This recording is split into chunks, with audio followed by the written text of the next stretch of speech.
Hi guys! Welcome to my vlog number 1. Today, I'll be sharing a day in my life as a Filipino worker living in a small partition room here in Dubai, United Arab Emirates. So, this is my setup. It's called a loft type partition. Sa taas ako natutulog at sa ibaba naman nakalagay ang karamihan sa mga gamit ko. Today is Monday at panibagong araw na naman ng trabaho. Bibigyan ko rin kayo ng maliit na tour sa tinitirhan ko dito sa Dubai. Ang tawag nila sa isang unit na inuupahan ng mga workers ay flat. Sa loob ng flat, may iba-ibang partition rooms. Karaniwan may isang landlord na nangangasiwa sa buong flat. Meron kaming common kitchen na pwedeng gamitin ng lahat anumang oras. May kanya-kanya rin kaming cabinet para sa mga personal naming gamit. Meron ding common washroom, bathroom at toilet para mas madaling maintindihan ng lahat. So sa totoo lang, malinis naman dito sa tinitirhan ko at hindi rin maingay. Every week may cleaner na naglilinis ng mga common areas sa loob ng flat. At hindi kasama rito ang partition rooms kaya kailangan naming linisin ang sarili naming space. Iba-iba rin ang work schedules ng mga nakatira rito. May panggabi, may pang umaga, gaya ko, at may panghapon naman. Ang duty ko ay 8:30 AM to 5:30 PM kaya medyo natatansya namin kung kailan pinakamagandang maligo o magluto. So lahat kami dito ay mga Filipino. May ibang flats kasi na halo-halo ang nationality ng mga tenants pero dito puro mga kabayan. I've been living in Dubai for 8 years now at so far okay naman at tuloy lang ang laban. So pagdating naman sa transportation, sobrang convenient dito sa Dubai. Comfortable ang mga buses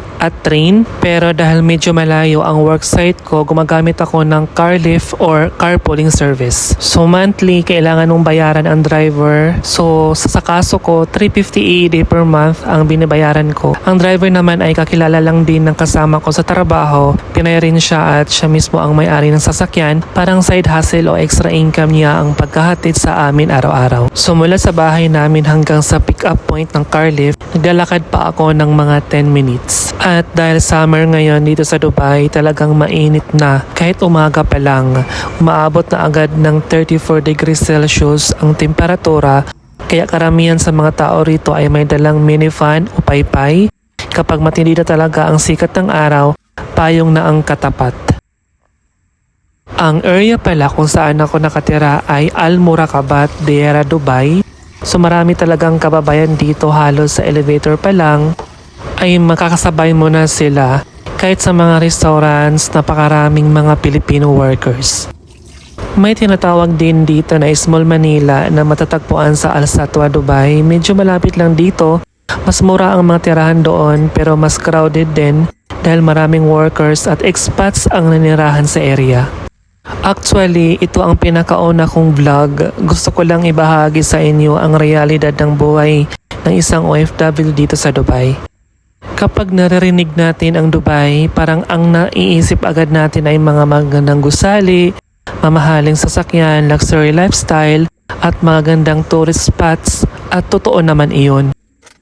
Pero kapag matagal ka nang nakatira dito, gaya ko na andito na simula pa noong 2017, mas makikita mo rin ang ibang side ng buhay dito.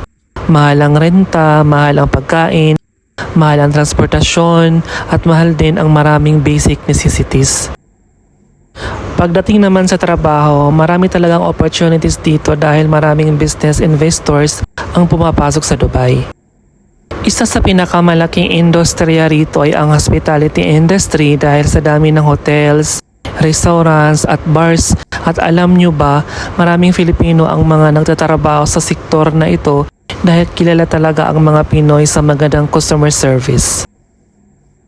Marami rin sa retail industry. Kapag pumunta ka sa mga malls, mapapansin mong maraming kababayan ang nagtatrabaho as sales lady, cashier.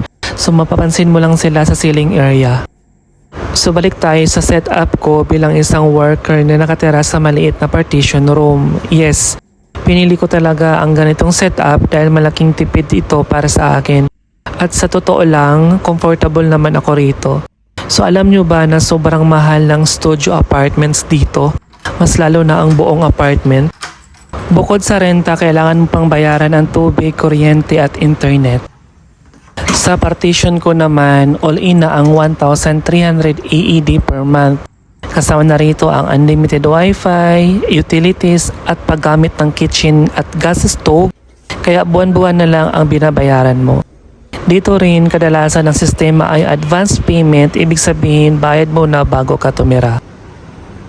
Muli, ito ang aking pinakaunang vlog kaya sana ay masuportahan ninyo ang channel ko.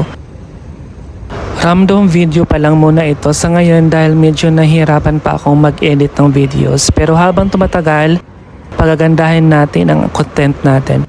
Kung may gusto kayong ipa-feature dito sa vlog ko, mag-comment lang kayo sa ibaba. Kung nagtataka naman kayo kung pare-pareho ba ang rental fees dito sa Dubai, ang sagot ay hindi. Nagdepende ito sa laki ng partition, lokasyon at mga inclusions nito. Mas mahal kapag malapit sa malls or metro stations, mas mahal din kung may sariling bathroom, balcony o iba pang amenities. Yung partition ko naman ay simple lang, wala itong sariling bathroom at wala ring balcony. Common ang lahat ng facilities kaya mas mura siya, around 1,300 AED o humigit kumulang 21,800 pesos sa atin sa Pilipinas. At kahit maliit itong space na ito, medyo mahal pa rin, di ba? So kung gusto niyo malaman ang exact dimensions ng room ko, susukatin ko siya sa susunod na vlog dahil wala akong measuring tape sa ngayon.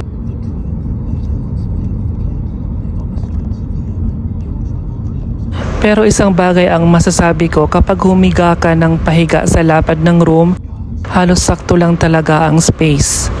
Mayroon ding mas murang option na bed space kung saan maraming tao ang magkakasama sa isang kwarto gamit ang bunk beds. Meron ding tinatawag na capsule accommodation na mas maliit pa, halos gagapang ka na lang para makapasok. Hindi ka rin halos makatay sa loob, mas mura siya pero marami ang nagsasabing parang nasa maliit ka na kahon. Marami pang nakakatuwa, nakaka-inspired na nakaka-touch din na kwento tungkol sa buhay OFW at marami sa mga iyon ay personal ko ring naranasan. Kaya abangan ninyo ang mga susunod kong videos. Maraming salamat sa panonood. Please don't forget to like, subscribe, and leave a comments below. Hanggang sa susunod na vlog. Salamat po. Ingat kayo lahat.